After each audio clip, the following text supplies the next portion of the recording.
to Customer Transformation Live. Buckle up as we tap into transformative conversations, real-world case studies, and innovative solutions that are shaping the future of customer engagement. Your journey to customer transformation starts now.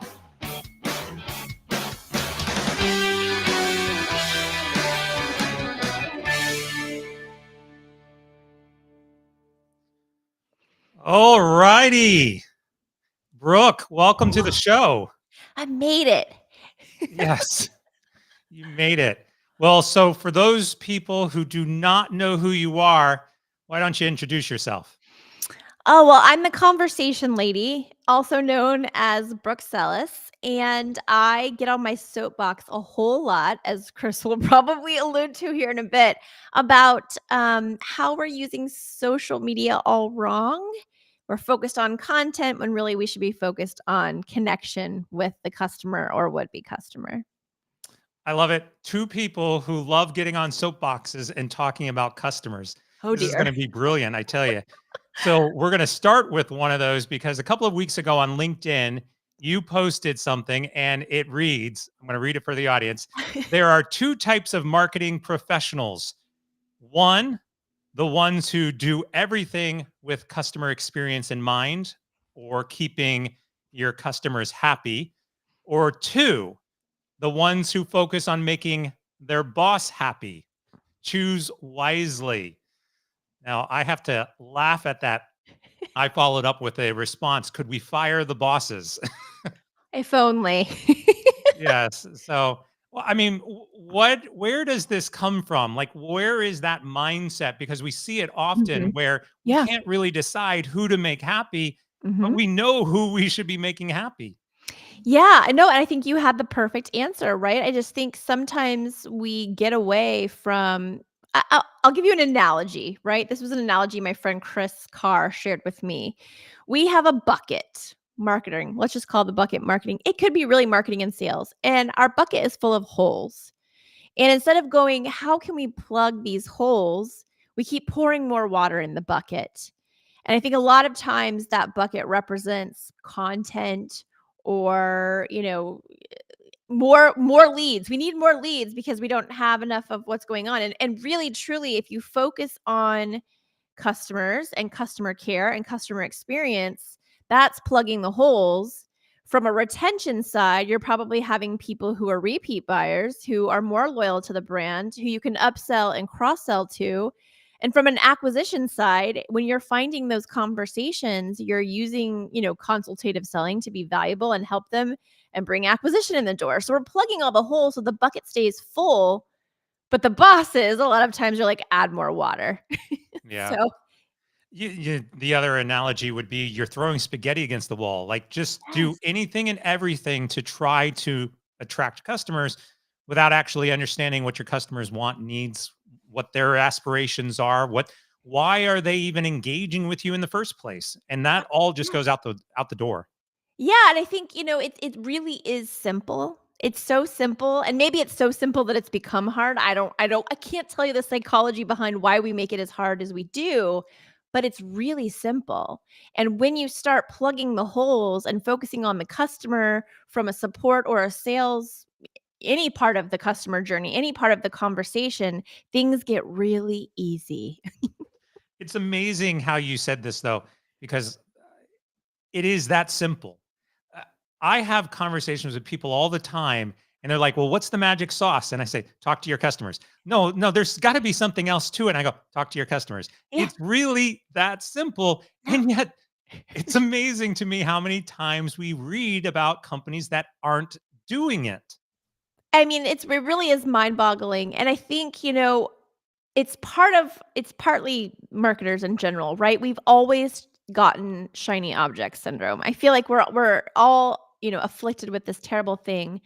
Um, and we always mess things up, right? As marketers, we come in and mess things up. But I mean, truly, you know, in a time like now, where I was just reading an article this morning about how even the economists have gotten it wrong for the past 3 years, right? We don't know what's going to happen. We are like I have no idea. Are we in a recession? Are we going to go?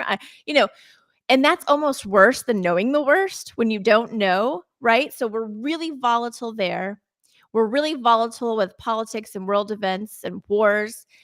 Um, and then we, instead of going and then just kind of pulling back and looking at our customers and figuring out what our customers are literally telling us they do know, we get into this mode of businesses too, not just marketers, of, well, we don't know. Well, so let's start cutting here. Let's start doing this. And, cutting is you can't cut your way to growth, but you can have growth through retention. Right? So I think when we start to look at talking to our customers and understanding what those needs and wants are and why they buy and how they buy and what they don't like or do like about the product or service, we can always grow through retention. That's how we've had growth this year at B Squared Media, is through retention. And that was a plan of ours, knowing that we're in the I don't know what's going to happen state, right? Yeah, the culture and the political nature of the world right now, it's creating a lot of confusion, especially in the marketplace. But do you think, and I don't want this to be a gotcha question, but do you think that businesses don't know, or do you think that on some level they don't care? Ooh.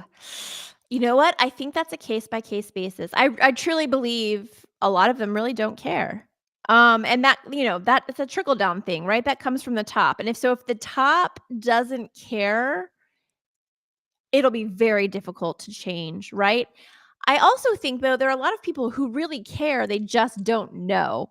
And so that's why we need to continue to have conversations like this so that they can learn and they can understand and they can try to swing their strategy from acquisition, acquisition, acquisition, or scale, scale, scale to retention or optimize or, whatever that different mindset is. And in doing that, I think part of the alignment that you're talking about, and this is something I wrote in my book, was you have to not only understand what your customers are asking you, have this alignment between the organization, your business, and what your consumers are expecting. But there's got to be some level of conversation in Mhm. order to understand that. And it goes back to what we started with. If you're not having this basic conversation, I mean, let's put aside the polls and the surveys and all those, the reviews and all those things that we typically will Mhm. do in order to get feedback in terms of satisfaction. There's still root conversations that I think are needed to really understand and to align the business and operations with what you're hearing from the customer. Yeah, I mean, we wouldn't even have social care as a business, as a service for B Squared Media if we hadn't have been listening to our customers. So about like 6, 7 years ago, we've always been a social media company, but 6, 7 years ago, customers started saying, "You know, what if I don't need help with content? I just want you to help me, moderate what's happening on social. I just want you to manage the community that we have on this channel, whether it was social or a private channel." And we were like, okay, because we already did like basic community management. But again, in all of that listening, what we realized was they were talking about social media customer service. They were talking about, and funnily enough, they were talking about retention, right? Retaining customers through support on social. And what we found, and actually, beta testing and delivering this service, was that acquisition was also a big part of it too. So not just retaining customers and having retention to equal growth, but also having acquisition conversations and using those conversations to achieve net new revenue. And when I tell companies now that that's something that social care can do, both acquire and retain customers, which how many marketing things do both? Very little. Their mind is always blown, but it's not that hard if you start with the conversation, right? Yeah. Well, there's a correlation in here, right? That we as individuals, as consumers ourselves, we are going onto social media. We're looking at the reputation of brands. We're doing our own research. We're Mhm. saying, oh, well, this company has negative reviews. And then Mhm. we question whether or not we're going to engage with that company. And yet, on the flip side of that, we as consumers are leveraging social media more than ever before to complain about everything. Yes. So if there has to be some maintenance and care given to this conversation because if you just let all of the negative Oh, reviews, yeah, permeate out there, then you're yeah. going to lose that traction for new business. Oh, 1,000%. I think, it's hilarious because every brand wants a social present, but no brand wants to do the conversations, right? And that's where it all happens. In fact, there was a study when Twitter was still Twitter, and I'm still going to call it Twitter, by the way, but when Twitter was Me still too. Twitter, I'm with you. Yes. they did a report with Publicis. It's called Let's Talk Brand. And that report showed that consumers, like you said, Chris, are now using social media more and more to, research brands, discover new brands in that shopping buying moment. But not only that, they are now looking at brand conversations. So the conversations brands are having with people on social media channels, and they're weighting those conversations as high or higher than they are online reviews.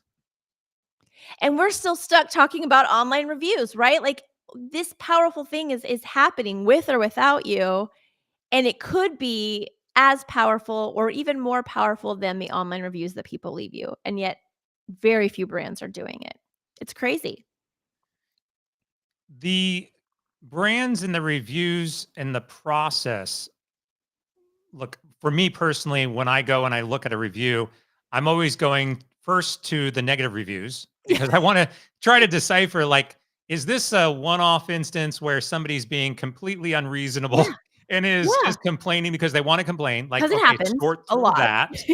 You can tend to tell. And then, like if you're complaining because you walked into, a fancy restaurant and there was no reservations available and you're complaining about that, like that's on you. Like, Yeah, that's okay, room for decipher. error. And then, okay, we also understand that some of the best reviews are probably fake. They've probably been paid for. So you're kind of, and then you get into this middle section. You're like, Middle. okay, somewhere there's an average of, Yeah, okay, I've got a good sense now of where this company is, but you have to do that research in the process. And at the same time, you're hoping that the brand, the business, is managing it in some way. yeah. I mean, it in my book, I talked about a hair care brand that I love. I use their products. It's called Kerastase. I think I'm pronouncing that right. And there was a woman right on Twitter, so it was public, you could see it, who went through and said, "Hey, Kerastase, I'm trying to check out. I'm trying to literally give you money for your stuff, which is probably why you're even on Twitter, right? And it keeps, there's an error that keeps happening, and for some reason, every time I go to check out, it doesn't like complete the process. Can you help me out?" Nothing. She comes back a week later. This is an outlier customer, y'all, because she gave them a whole week and came back a week later and said, "Hey, I'm still having this same problem and I'm trying to check out. Can you help me out?" Nothing. So I went and looked at, are they even posting? Are they active on Twitter? And they were several times a day, but they never got back to this lady who's literally in like saying, "I'm going to buy from you right now. I just need you to help me troubleshoot here." And they didn't respond. Hmm. I have your book up online. So for individuals who want to go grab a copy of it, scan the QR code and go grab it and Thank you. have that conversation. I had a similar situation with two brands, two big brands. One was Pizza Hut, and I'm going to Oof. continue to throw Okay. Pizza Hut under the bus here. And the other was Kellogg's. And Oh, I tried to log in to order a pizza with Pizza Hut. I was not able to, do the transaction. I've talked about this a lot since. And I posted on Twitter and said, "Look, I'm trying to order pizza. I'm hungry right now." And there was lackluster response or no response. And then followed by like, "Oh, we're sorry. Can you send us a screenshot?" Screenshot? What's that going to do for yeah. me? Like, I was like, what's easier? I can go order Call your Domino's right competitor. now because their system is working, right? Yeah. And then Yes. Kellogg's, I ordered a box of Rice Krispies once and I Yum. opened the bag, poured it into my bowl. I'm like, there's something wrong with these Rice Krispies. I can tell, like, they look like they're not Rice Krispies anymore. They've either Ooh, been burnt or factory, whatever. I yeah. logged into same thing, Twitter, and I said, "Hey, I'm just letting you know, bad box of Rice Krispies. They immediately responded. They immediately sent me coupons for 2 free boxes of Rice Krispies. Go down to the store, grab new copies.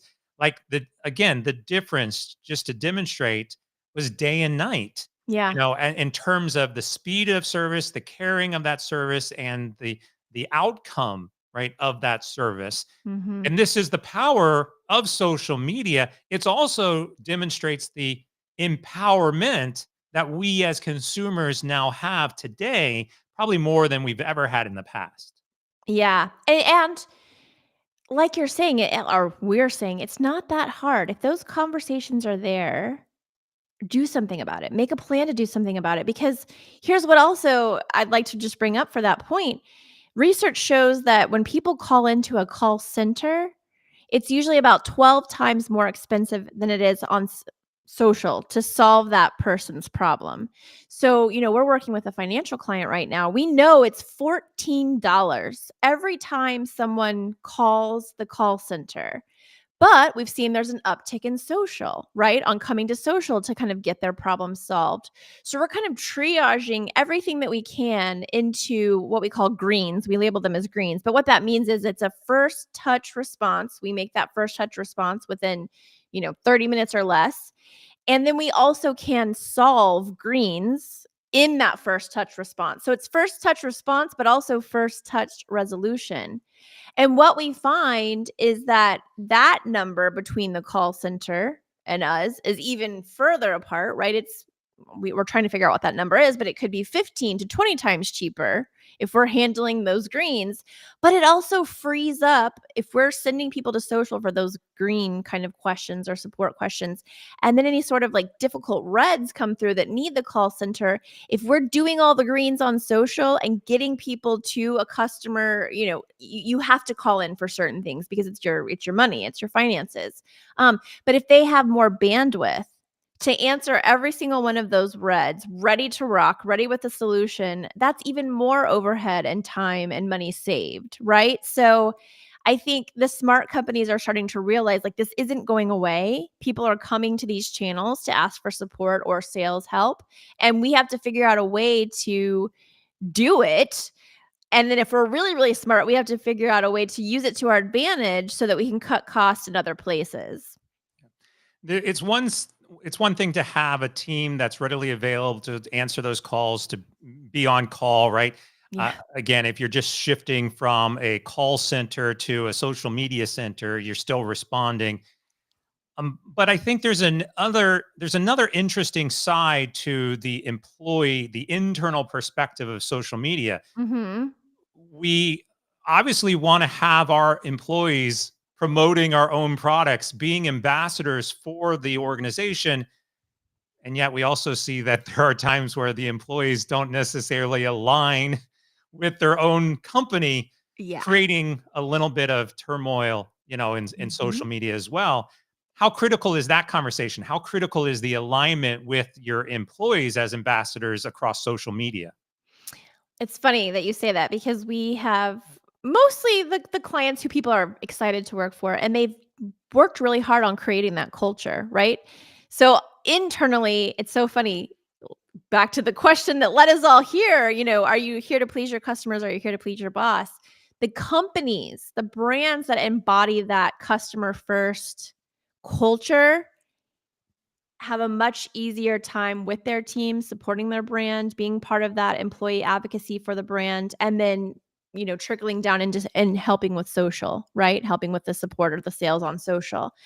For the companies who we work with who don't have, whether it be because, like you said, they don't care, or they just don't know, or they're trying, but they're not there yet, that customer first approach, it's very hard to have that trickle down into social because the team's just in there trying to check a box. They don't care either. And that definitely shows on social, unfortunately. I think the other side of this is we talk about building a customer centric culture, but too often we are training internal teams, especially from a culture perspective. We're only training the internal teams that are customer facing with this philosophy. right? Yes. So if you're spending all your time training customer service and customer experience for your marketing and your social media and your support teams, maybe your product teams, that's only half of your business. The Mhm. other half has to be aligned as well. I love that you said that. That's such a great point. So, that's our philosophy as well. Like, we have all of this data that's coming in through social care. And, they'll say, oh, we'll share this with our social team. Absolutely no. You need to share this with every team across the board because even if we're talking about stuff that's happening on social, we're uncovering gaps or uncovering goodies, right? If it's a good thing that the call center people need to understand too, because it's going to affect how they do their job. It's going to affect how product does their job.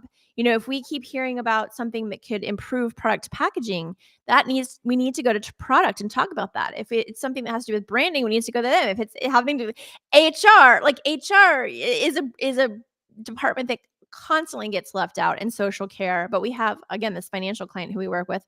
They're very innovative in how they do it. And HR is a part of everything that we do. And I think that's so smart because it leads back to hiring those people who can meet that customer centric culture and then can do any of the jobs that they're going to do within the company with that kind of mindset, which only helps us all get better and move forward as a company. I'm so glad you mentioned HR because this is one of my soapboxes. And, we talk about hiring, and I would love to hear your perspective on this. We talk about bringing people in that have that customer centric mindset. That's why Mhm. we're hiring them in because we want that culture. Mhm. And yet, every single job interview question is about the role you're performing. And none of them ever ask a question about, well, how do you feel this role, aligns with customer satisfaction? How do you Yeah. think that, are you responsible in this role for customer experience? Even like HR, it should Yes. be rooted in the HR organization because that's who you're trying to bring in and hire. And if you're not asking these questions from day one, day zero, before you even hire them, then Yes. how do you expect that to continue to evolve that, customer centric culture you're trying to build? You can't. I think that's another great point you bring up, that the companies who are really innovative thinkers and doing it right truly believe that customer experience is everyone's job, right? That's a perfect world scenario. Obviously, not every company is like that, and there's still some great companies who maybe don't have that complete mindset. But I think if you can get there or start there, you're going to be leaps and bounds better than your competitors. And in the age of AI, where we're going to be inundated with so much sameness because we're cutting out the creatives to let the AI do the heavy lifting, differentiation is going to be more important than ever, which means customer experience is going to be one of the top, if only, differentiators that your brand will have. And then I was listening to a podcast this morning, and then according to the latest CMO report, um, CMOs have cut back 19% on customer experience.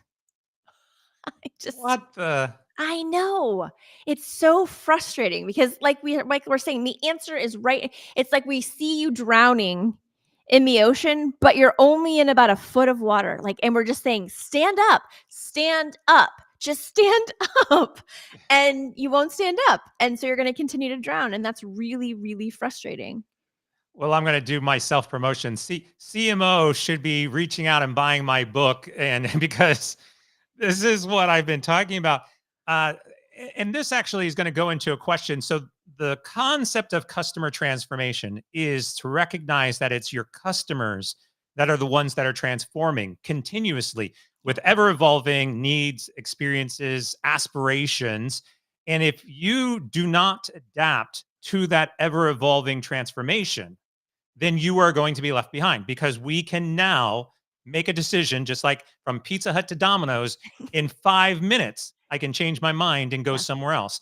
And that is how we are empowered today, whether it's through complaining on social media or whether it's picking and choosing who I want to, buy a meal from today. And with technology and the way that the markets work, customers are more empowered than ever. So, to remove customer experience from the entire equation, or even to downsize that experience, all you are doing is going out of business. Yeah. You can't cut to grow on the customer experience side. And yet that's what so many marketers do year after year. What do they spend more money on? Content. Remember that bucket we talked about earlier?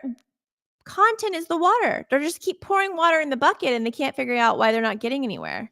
And it's because they're short-sighted on what's going to actually initiate growth and change. Well, what's interesting also is you think about content. Really, if we were to, you know, determine what is content used for, it's really nothing more than awareness building, right? Mhm. You're, I doubt. I mean, You're swimming at the top of that sometimes, bucket. yeah, sometimes, you're probably generating a sale, or, if something goes really well, you might be generating, but mostly it's awareness. And it's Yeah. amazing when I talk to people about content, they're like, oh, well, if we do this content, we're going to increase sales. I'm like, no, you're not. No, first off, No. do you even have a product or a service that people want? That's your starting point. Right. And then what's the problems you're solving for the customer? Like you've figured that out, then you don't really need content. Yeah. People will get mad at what I'm about to say, but that's I why we're love it. here. That's why Another we're here, soapbox. Chris. But at its best, at its absolute perfection best, okay? Top-notch, amazing I'm talking like out of this world content at its best can get you to the middle of the funnel. Yeah. You know what can get you into a flywheel, like a self-propelling thing? Connection with your customers, conversations with your customers, whether it be in real life or through social channels, putting the customer in the center of that little flywheel, if you can think of it, and those conversations that you have with them, that's what drives growth constantly through the top, middle, and bottom. Well, we know the funnel's not necessarily, it's non-linear now, but still, if we think about a traditional funnel, that's what will drive the top, middle, and bottom, and then fill back up to the top, right? Yeah, I was having a conversation on a podcast yesterday. I was being interviewed, so this podcast hasn't gone live yet, but give everybody kind of an insight. And it was for the mattress industry. Now, the Mm. mattress industry is notorious for hard sales and Mhm. lackluster care about their customers. And I presented a challenge. I said, look, you have two choices. One choice is you go full on sales mode, try to figure out what that funnel is, ask them questions, don't really care what they say, have that fictitious kind of false conversation and try to drive home the sale. And maybe you alienate that customer and maybe they leave and you lose the sale. Most likely that's what's going to happen. I said, or the flip side is you don't try to sell, you just have a conversation with them, you just build the relationship, and maybe you don't close the sale, but you've built a relationship that could potentially turn into something else. In both scenarios, you lose the sale. But in one of the scenarios, you have a higher likelihood to actually bring them back. Yeah, you So, have what the do you data you pick? need. Yeah, it's so funny that you bring up the mattress brand because eons ago, we had a mattress client, and they spent a fortune on, like, a traditional focus group, like the two-way mirror, that whole thing, and they brought me in kicking and screaming because I was like, "Hey, we could probably do a lot of this on social or with social listening and spend a lot less money and get a lot more data." But anyhow, and yeah, the whole point of it wasn't really to figure out what their customers wanted or what they were saying. It was figuring out, like, what words do they use so that we can sell more mattresses, you know? And that's unfortunate, and I don't even think that brand exists anymore. They got maybe acquired by someone else, but I mean, it really is, we are at a crazy fork in the road, right? And I think the brands who, even if they try and they're not like that perfect company that really, really, really cares about the customer, but even if they try to like fake it till they make it for a little while or get some change happening to get there, I think they're going to do a lot better. I think we are going to see a lot of brands fold in the upcoming years. And upcoming years, I'm saying like 12 to 24 months. I think we're going to see a lot of brands fold because it's just so volatile right now. And the one thing that can set you apart is the customer experience. Absolutely. And we in this podcast we were talking about customer empathy. It's again going off of the keywords that they're listening to.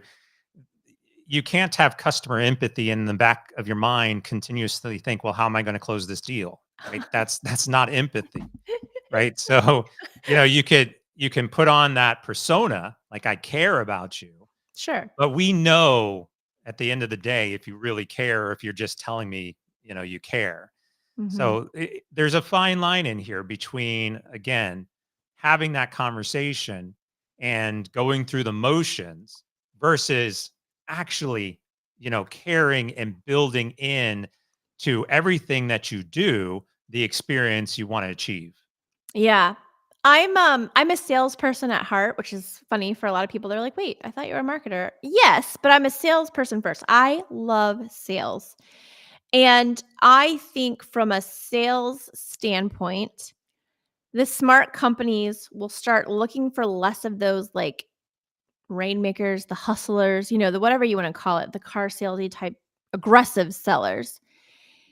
The companies who look for, hire for, upskill for, um, consultative selling. So people who are truly asking more and more questions to try to understand what it is you really want, and then only selling the thing if that thing meets what those wants and needs and desires are of the customer. Those types of salespeople, I think, will be in huge demand in the upcoming years and will obviously help propel these innovative companies forward because it's like Jay Bear says, like help, help, help, help, help, then sell kind of thing. So it's help then sell. I think that is something that if companies haven't already caught on to that, I think the smart ones will. One more area to cover because you just talked about data. I think one of the other areas that a lot of organizations struggle with is the balance between looking at the data and responding to the data versus biased opinions about what we should be doing.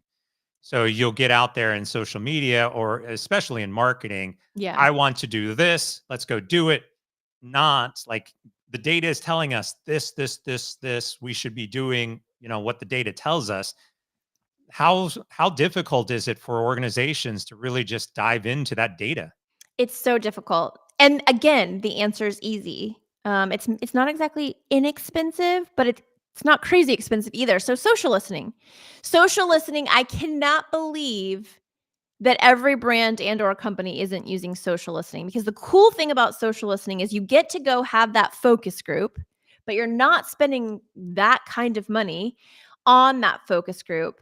And you get to bring all kinds of data back, real data from real people that includes all kinds of other analytics like sentiment analysis and affinity for certain terms. And the really, really, really cool thing about that is if you're not a company who's ready to aggressively go in and sell, you don't even have to use social listening to get to sales, right? It could be a very reactive, passive way of finding that data on those key terms. So you could just bring it in, dissect it, move forward with a campaign or campaigns or whatever it may be, sales messages, marketing messages that kind of are in tune with that data that you found. However, if you do only care about acquisition and it's not so much retention, or maybe you care about both equally, that's fine too. Then you could take social listening from a passive place and become active with it and join those conversations where you're collecting that data as the brand and say something like, "Hey Chris, yes, oh my gosh, I heard that you're looking for, or I see that you're looking for a printer that's Alexa compatible. Our printer happens to be Alexa compatible. Here's a video on how that works. And Chris, if you like the video, come back. Make sure you give me any questions you have. I'm here to help. My name's Brooke. I'll be on today until 4 p.m. Eastern. And if you really, really like what you see, use the promo code Brooke24 and we'll send you a free ink pack along with that printer." So now we're using social listening in a proactive way in a social selling mindset, but we're doing it by being consultative first. And the B part of that is if they actually use that promo link and Chris buys that printer so that he can get the free ink pack, guess what? That money gets attributed to the social team, to CX. And all of a sudden, when you can start to attribute revenue to CX and social media, who starts to pay attention? The C suite. Where do we start to hopefully get more budget from? The C suite, because now they see the value of CX or social and digital CX or both. I couldn't agree more. And I guess that's a great segue to the last question, which would be if a leader is listening right now and they are not necessarily customer centric and they're not listening to their customers socially, where do they start? What's the first step on that journey? Social listening, honestly. I think that's the easiest barrier to entry because again, you can do it passively. You can kind of lurk behind the scenes, but still get some really incredible data. Well, I guess well, first and foremost, if it hasn't been said already, I guess I was thinking they already took this advice. But if you haven't taken this advice, talk to your customer. That's actually the first thing. And then the second thing would be the social listening. Because the value that you can get, not just for your brand, but your industry, and if you really want to get crazy, your competitors, right? Because we're talking about being able to differentiate in this hard time. If you know what your competitors' customers hate about that brand, couldn't you then create some campaign that meets that differentiation point? Absolutely. But yeah, social listening, I think, is a really easy, not too expensive barrier to entry for nearly every single brand. Yeah.